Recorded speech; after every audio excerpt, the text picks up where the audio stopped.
তাহলে আমাদের কাছে পরিষ্কার হলো তো বিষয়টা যে তিনটা বিষয়, সাক্ষ্য বারবার বলতে, সাক্ষ্য প্রদান, সুপারিশ করা আর প্রতিনিধিত্বের অথরিটি প্রদান করা, এটাই হচ্ছে ভোটের মৌলিক ইসলামী অবস্থান।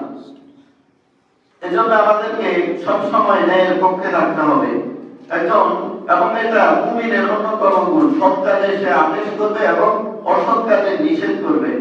আল্লাহ তাআলা বনি ইসরাইলের একটি ঘটনা রয়েছে যে এক লোক দীর্ঘ 80 বছর থেকে আল্লাহ তাআলার ইবাদত বন্দেগী করতেছে। এক মুহূর্তের জন্য হাদিসে আছে এক পলক পরিমাণও সে আল্লাহ তাআলার নাফরমানি করে নাই। আল্লাহ তাআলা জিবরিল আমিনকে আদেশ করলেন যে ওই যে জনপদ, এই জনপদটাকে কি করো, সমূলে ধ্বংস করে দাও। তখন জিবরাইল আলাইহিস সালাম ওই জনপদে আসার পরে দেখলেন যে একটা লোক এমন আছে যে 80 বছর যাবত সে আল্লাহ তাআলা ইবাদত বন্দেগীতে লিপ্ত, চোখের পলক পরিমাণও সে গুনাহের কাজ করে নাই। এই ব্যক্তিকে আমি কিভাবে এই জনপদকে ধ্বংস করি? তখন আল্লাহ তাআলা বললেন যে তাকে সহ পুরা জনপদকে কি করো, সমূলে ধ্বংস করে দাও।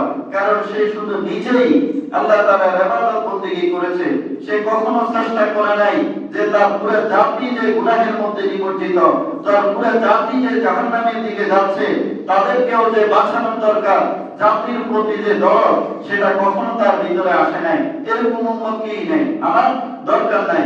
এজন্য নিজে বাঁচো এবং নিজের পরিবার পরিজনকে বাঁচাও এবং পুরো জাতিকে বাঁচানোর কি করতে হবে, চেষ্টা করতে হবে। ও আনফুসাকুম ওয়া আহলিকুম নারা, সর্বপ্রথম বলা হয়েছে নিজে কি হও, সৎ হও এবং পরিবার পরিজনকে কি করো, সৎ পথে আনো। নিজের আন্ডারে যারা আছে তাদেরকে কি করো, সৎ কাজের আদেশ করো। এরপরে তুমি সমাজ ব্যবস্থাকে পাল্টানোর জন্য চেষ্টা করো। আল্লাহ তাআলা যেভাবে ওই লোককে পুরো সমূলে ওই জনপদকে ধ্বংস করে দিয়েছেন, সে একা শুধু এক কাজ করতেছে, কিন্তু পুরো জাতি যে গুনাহের মধ্যে নিমজ্জিত, সেই ব্যাপারে তার কোনো ভ্রুক্ষেপে নাই, তার কখনো কপাল, তার ভ্রু কখনো কুঞ্চিত হয় নাই, তার কপালে কখনো বাস পড়ে নাই যে আমার পুরো জাতি যে ধ্বংস হয়ে যাচ্ছে, এই ব্যাপারে তার কখনো কোনো ফিকির আসে নাই। এজন্য আল্লাহ তাআলা বলেছেন যে পুরো জাতিকে সমূলে ধ্বংস করে দাও।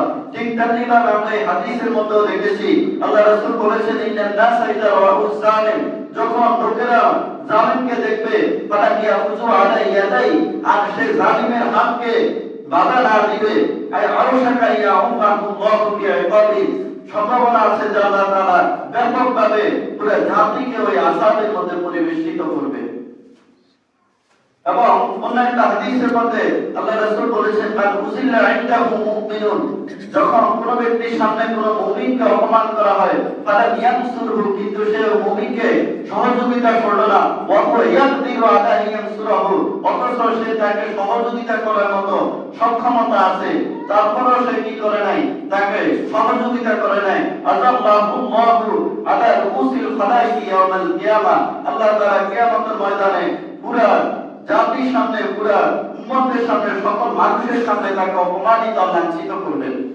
এজন্য কেউ কখনো জুলুম করে কি করতে পারবে না, পার পেয়ে যাবে না। প্রত্যেকটা জুলুমের হিসাব আল্লাহ তাআলা কয় ঘন্টায় কি করবেন, উসুল করবেন। লাতাতাল হুকুক ইলা বিহা ইয়াউমাল কিয়ামা, প্রত্যেক পাওনাদারের পাওনা কিয়ামতের দিন চুকিয়ে দিতে হবে।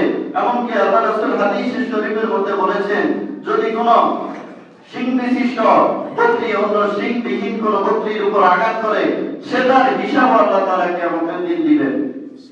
এজন্য যে ক্ষমতা উপর নির্ভর করে আপনি জনগণের উপর জুলুম করতেছেন, সেটা সেই ক্ষমতা একদিন চলে যাবে। হালাকা আননি সুলতানিয়া, সেদিন সে আফসোস করে বলবে আজকে আমার থেকে সব ক্ষমতা দাপট সবকিছু বিলুপ্ত হয়ে গেল। তখন আল্লাহ তাআলা সেই বিপদ সংকুল মুহূর্তে আল্লাহ তাআলা ঘোষণা দিবেন, খুযুহু ফাদুল্লু, ওই জালিমকে ধরো এবং তাকে বের করো, সুম্মাল জাহিম সাদু, অতঃপর তাকে জাহান্নামের মধ্যে নিক্ষেপ করো, সুম্মা ফি সিলসিলাতিন যারউহা 70, অতঃপর তাকে এমন শিকলের মধ্যে বাঁধো, যারটা কি হবে 70 হাত পরিমাণ শিকলের মধ্যে বেঁধে তাকে কি করো, জাহান্নামের মধ্যে নিক্ষেপ করো। এজন্য জুলুমের হিসাব আল্লাহ তাআলা কয় ঘন্টায় সেদিন আদায় করে নেবেন। যেমনিভাবে জুলুম করা যাবে না, তেমনিভাবে জুলুমকে সাফল্যই করা যাবে না। এজন্য আল্লাহ তাআলা আমাদের সবাইকে জালেমকে সাপোর্ট করা থেকে বিরত থাকার তৌফিক দান করুক এবং সবসময় সৎ এবং ন্যায়ের কাজে এক অপরকে সহযোগিতা করে ইসলামকে শক্তিশালী করার তৌফিক দান করুক। আমিন। ওয়া মা আলাইনা ইল্লাল বালাগ। আমরা যারা পরে এসেছি সেটাকে সুন্নাত আদায় করি।